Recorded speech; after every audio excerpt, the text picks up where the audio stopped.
Китайские власти, содержащие несколько миллионов мусульман в лагерях политического перевоспитания и уничтоживших тысячи ученых, писателей, а также известных проповедников, столкнулись с осуждением мирового сообщества, которое все больше сказывается на политике и экономике страны. Для того, чтобы скрыть свои преступления, коммунисты готовятся к съемкам документального фильма о Восточном Туркестане.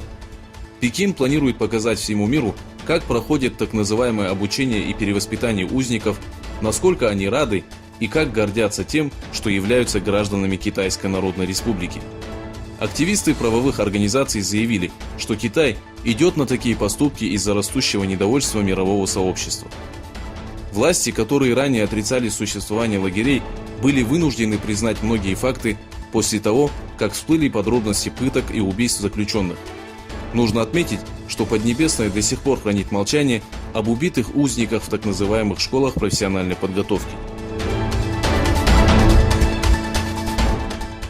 По сообщениям израильского телеканала 13, 21 марта Дональд Трамп провел встречу в Белом доме с премьером-министром Израиля Биньямином Нетаньяху. Трамп предупредил Нетаньяху о том, что китайско-израильское сотрудничество может нанести серьезный ущерб договору Вашингтона и Тель-Авива о безопасности.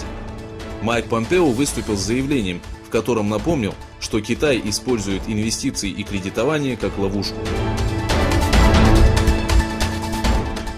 Парижский департамент полиции сообщил, что в одном из блоков исторического кафедрального собора Нотр-Дам-де-Пари, в котором проводились реставрационные работы, вспыхнул пожар. В результате пожара полностью сгорела крыша собора. Прокуратура начала расследование по данному факту. По последним данным Всемирной организации здравоохранения, число погибших в Ливии достигло 147 и ранено 614 человек. Стороны ведут борьбу за Триполи 12 дней. После закрытого совещания, прошедшего в Берлине, комиссар ООН по вопросам беженцев Филиппо Гранди и Ангела Меркель провели совместную пресс-конференцию. Гранди сообщил, что обсудил с Меркель положение беженцев, находящихся в Германии.